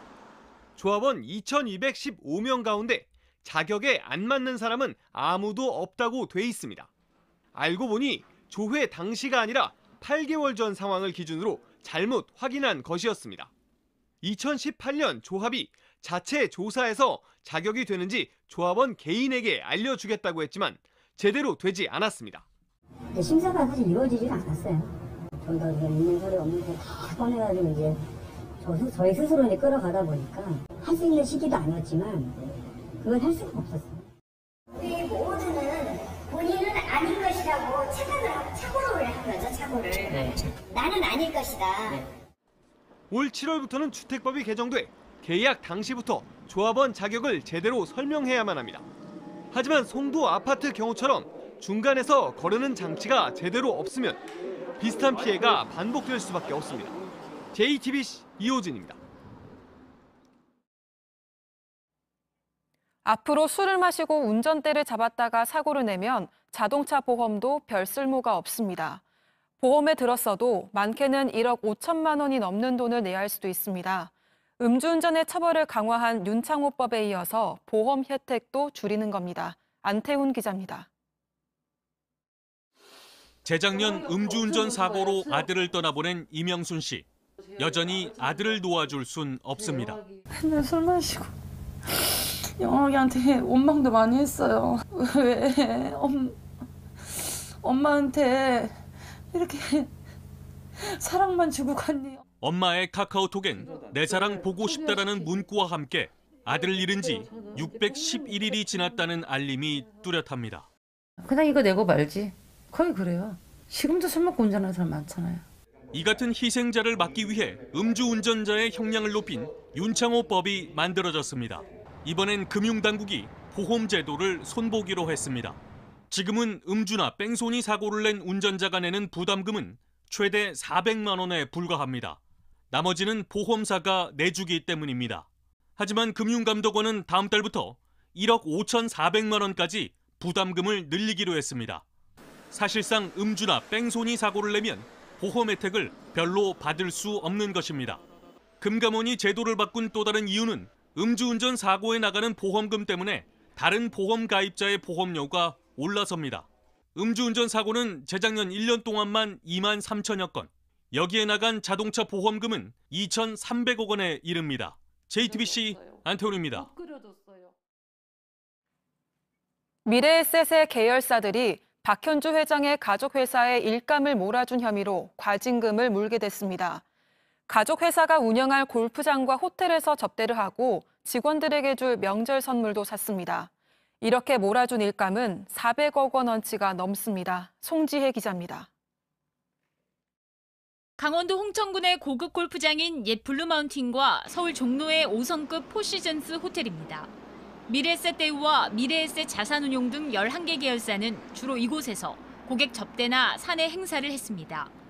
그룹 차원에서 다른 골프장과 호텔에 가는 걸 제한했기 때문입니다. 한우, 수산물처럼 비싼 명절 선물도 골프장과 호텔에서 사서 직원이나 고객에게 돌렸습니다.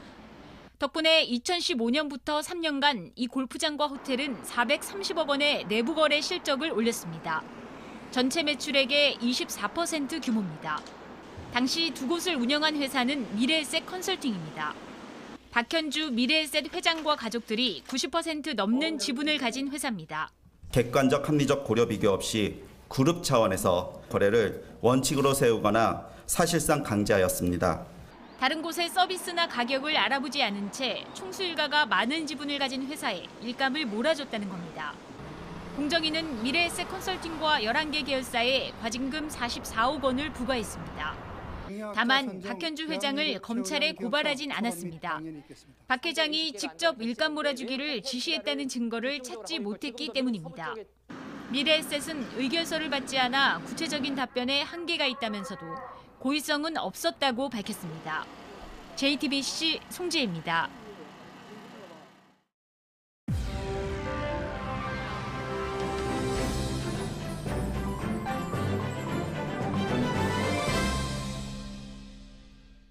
네, 영화계의 가장 큰 행사 가운데 하나인데 결국 관객이 없는 채로 진행을 하기로 결정을 하면서 관심을 모았습니다. 전주국제영화제 오늘 개막을 하는 날입니다. 영화 소식과 함께 짚어보도록 하겠습니다. 강유정 영화평론가 나왔습니다. 어서 오세요. 네, 안녕하세요. 네, 먼저 그 개봉 영화들은요. 보니까요, 이제 지금보다는 좀 다음 달부터 좀 대작들이 많이 나오는 것으로 보이고 그래도 지금 나온 영화들이 있습니다. 먼저 초미의 관심사, 우리 영화인데 어떤 영화인가요? 그러니까 용기 있게 이제 개봉 일자를 정한 영화라고 네. 할 수 있겠습니다. 네. 거의 첫 번째 영화라고 할 수 있는데요. 뭐 2월부터 계속해서 개봉일이 밀려서 이번 이제 5월 마지막 주에 개봉하게 됩니다. 이 초미의 관심사는 아마 많은 분들이 좀 예고편을 보셨을 거예요. 바로 조민수 씨와 배우 김은영 씨 이렇게 말씀드리면 모르겠지만 치타라는 네. 가수가 이번에 영화 배우로 이제 이제 변신해서 등장하게 되는데 모녀 관계로 등장합니다. 너무 어린 나이에 엄마가 되어버린 조민수 씨가 둘째 딸이 있는데 그 둘째 딸이 엄마의 가게세하고 언니의 비상금까지 통통 털어가지고 갑자기 사라져버린 거예요. 그런데 이 딸이 원래 고교에서 3등을 할 정도로 되게 모범적인 딸이었는데 이 딸이 그렇게 도망가 버리니까 엄마와 언니가 난리가 난 겁니다. 동생을 찾기 위해서 동분서주하는 내용인데요. 그 과정에서 조민수 씨 연기력 일단은 와 역시 연기 잘하는 배우다라는 생각이 들고 한편으로 이제 여러 이제 인종의 사람들이 모여가지고 한국말을 하는 그 잘 하시는 그 외국 분들 있잖아요. 그런 분들도 등장하고 여러 이제 사람들이 편견 없이 살아가는 세상에 대해서 그려나가고 있는 영화고요. 네. 남현우 감독이 연출을 한 작품으로 이제 가수 치타가 이제 좀 홍보에 적극적으로 나서고 있기도 합니다. 네. 그리고 미인 대회에 맞선 여성들을 다룬 영화가 또 있어요. 저 이 영화를 좀 추천드리고 싶은데 네. 이제 우리가 미스 월드라는 게 있잖아요. 근데 제목이 미스 비헤이비어, 그러니까 미스 행동하는 여자들 이런 의미 정도가 될 것 같습니다. 배경은 1970년대 영국 런던이고요. 이 미스 런던이 그 미스 월드 대회가 얼마나 인기가 많냐면 월드컵보다 더 많은 인구가 시청을 했다고 하고요.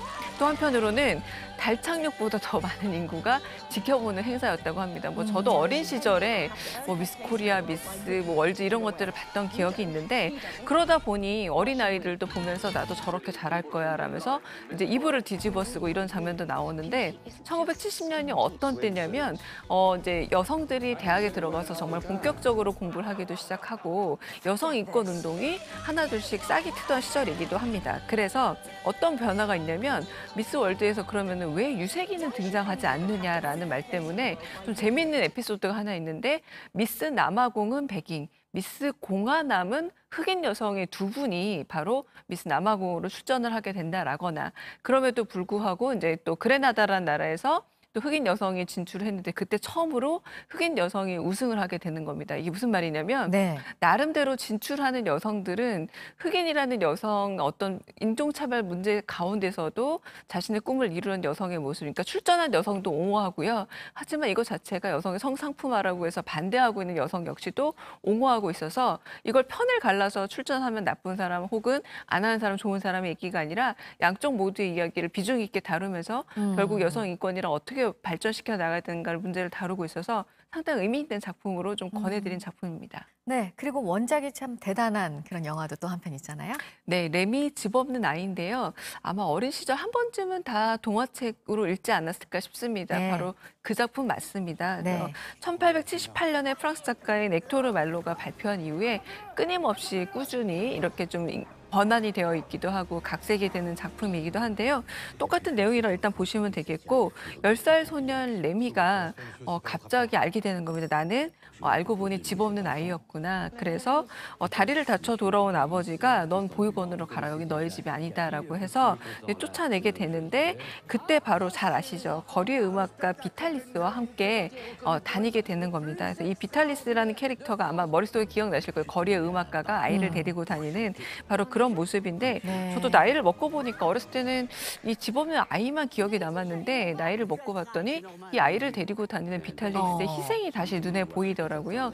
그래서 이 아이의 집을 찾아주기 위해서 다시 말해서 가족을 찾아주기 위해서 펼치는 그런 모습들이 인상 깊게 펼쳐지는 작품으로 어린 시절 봤던 동화책이 어떻게 영화적으로 연출이 되는가 보시면 좀 흥미롭게 볼 수 있는 작품 아닐까 싶습니다. 네. 그럼 이제 전주국제영화제 얘기를 좀 해보겠습니다. 참 힘든 결정을 했잖아요, 맞습니다. 올해. 네. 그러니까 그동안 봤던 그런 국제영화제 방식과는 좀 다른 방식으로 올해 치러지기 때문에 잘 치러질 수 있을까 지금 관심을 많이 받고 있는데 맞습니다. 네. 일단 개막식 하면 영화제에서 중요한 행사잖아요. 맞아요. 온라인으로 생중계가 된다는 거죠. 그러니까 개막식을 하느냐 안 하느냐도 이제 말 그대로 관심사였죠. 네. 개막식을 합니다. 그런데 이제 온라인으로 중계를 하게 되고요. 그래서 굉장히 성대하게 치러졌던 영화제였는데 이번에 또 소규모로 치러지고 레드카펫이나 포토월 행사도 있기는 있습니다. 그런데 좀 인원을 가장 최소화해서 진행을 한 것으로 알려져 있고요. 그리고 아마 어떻게 보시나라고 궁금하실 텐데 유튜브를 통해서 또 공개가 되기도 합니다.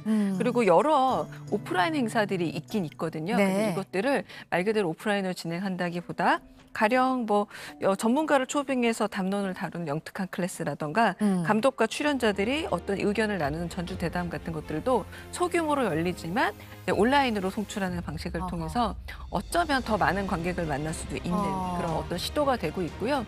이후에 7월에도 부천국제영화제가 좀 기다리고 있습니다. 그래서 어떻게 치러지느냐를 잘 봐서 네. 온라인과 오프라인 영화제가 결합하는 새로운 한국형 영화제 방식으로 시도가 될 것인데 좀 그래서 많은 분들이 이 성공 여부에 관심을 갖고 있습니다. 네, 그러면 지금 이게 이제 열흘 동안 6월 6일까지 맞습니다. 이제 진행이 되는데 여기에 출품되는 그 작품들을 보고 싶으면 어떻게 하면 되는 건가요, 올해는? 그렇죠. 원래는 영화관에 내려가서 이제 전주에서 티켓을 사서 보는 겁니다. 그러니까 온라인이면 또 전부 무료 아닌가요로 생각하시는 분들 상당히 많은데 그건 네. 아니고요. 네. 네, 유료로 어느 정도 티켓을 한꺼번에 구매를 해가지고 OTT 서비스입니다. 웨이브를 통해서 6월 6일까지 미개봉인 국내외 장편 영화들이 많은 거예요. 네. 그래서 그런 부분에서 약간의 돈을 지불하신 다음에 보시면 될 것 같고요.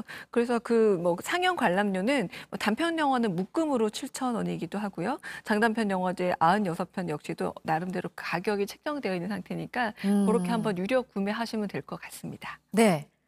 좀 눈여겨보고 있는 영화가 있습니까? 평론가께서? 일단은 한국 그 전주국제영화제는 한국의 새로운 어떤 독립영화 내지는 장편 영화들이 처음 출품하는 작품들이 굉장히 많아요. 네. 그래서 네. 외국 작품들도 있지만 한국 영화들 위주로 한번 새롭게 선택해서 보시면 어떨까라는 생각이 들고요. 네. 그리고 이 전주국제영화제에서 늘 관심을 받는 어떤 장르 중 하나가 다큐멘터리 장르 영화들이 상당히 좋은 영화들이 많습니다. 그래서 이게 좀 다양한 한국 영화의 신진 세력들이 어떤 영화들을 만들어내는지 좀 보시면 어떨까라는 생각이 들기도 합니다. 네, 뭐 구체적으로 작품들을 얘기를 좀 해주신다면요.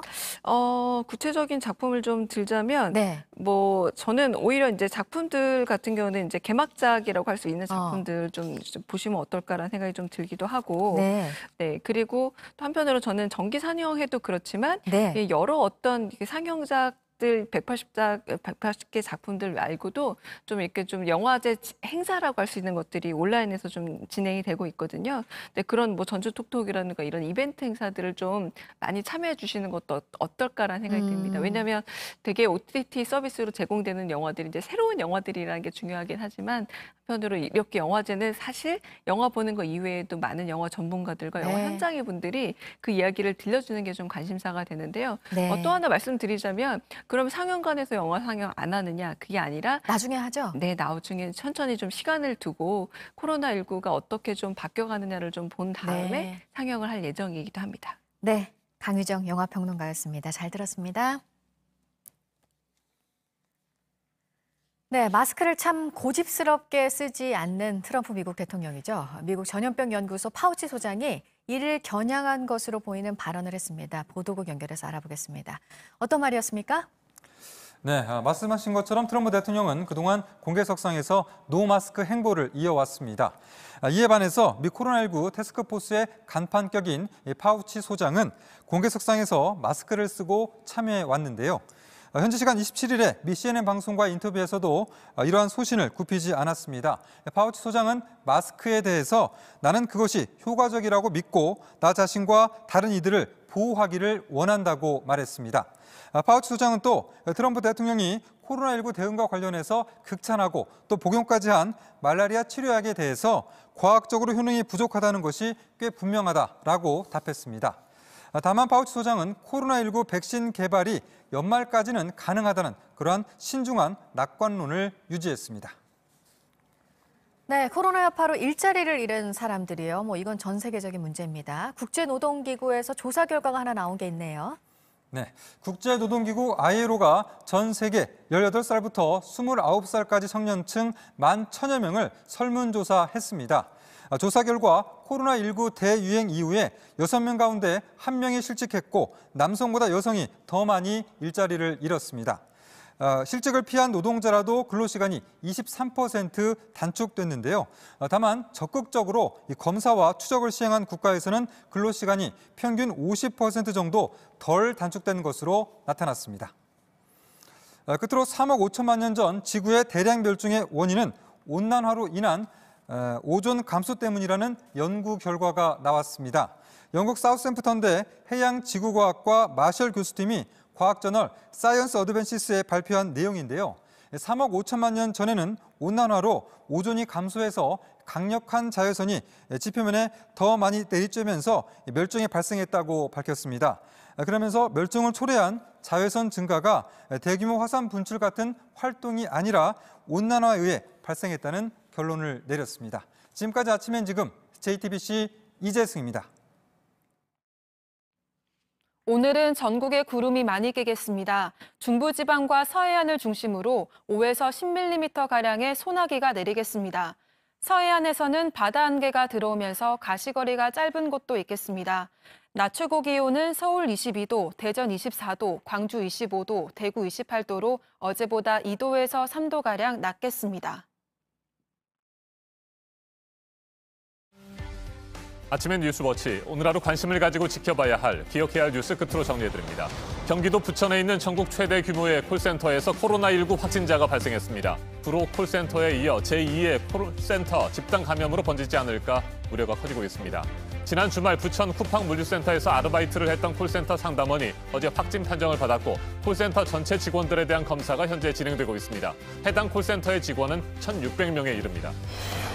부천 쿠팡 물류센터 관련 확진자는 60명을 넘어섰고 학교와 어린이집으로도 퍼지고 있습니다. 이곳에서 근무한 확진자와 대전에 함께 다녀온 사람이 확진이 됐는데 서울 송파구 마켓컬리 물류센터에서 일을 한 것으로 파악돼서 물류센터발 감염이 더 퍼질 가능성이 커졌습니다. 한국은행이 역대 최저 수준인 연 0.75% 기준금리를 추가로 더 내릴지 아니면 그대로 둘지 여부를 오늘 결정합니다. 시장에서는 지난달처럼 이번 달에도 기준금리를 유지할 것이라는 전망이 우세하지만 국내 경제의 버팀목인 수출이 크게 줄었고 물가도 낮은 수준이기 때문에 기준금리를 0.25%포인트 추가 인하할 것이라는 전망도 나옵니다. 한국은행은 올해 경제 성장률 전망치도 오늘 함께 발표할 예정입니다. 오늘 중국 전국인민대표대회에서 홍콩 국가보훈법이 처리가 될 예정입니다. 미국과 중국 간의 갈등이 더 깊어질 것이라는 시장의 불안감에 어젯밤 홍콩 여객시장에서 위안화 가치가 사상 최저 수준까지 떨어졌습니다. 미중 환율 전쟁이 다시 시작될 수 있다는 전망입니다. 오늘 전해드릴 소식은 여기까지입니다. 이상으로 JTBC 뉴스 아침엔 목요일 순서 모두 마치겠습니다. 건강한 하루 보내시기 바랍니다. 고맙습니다.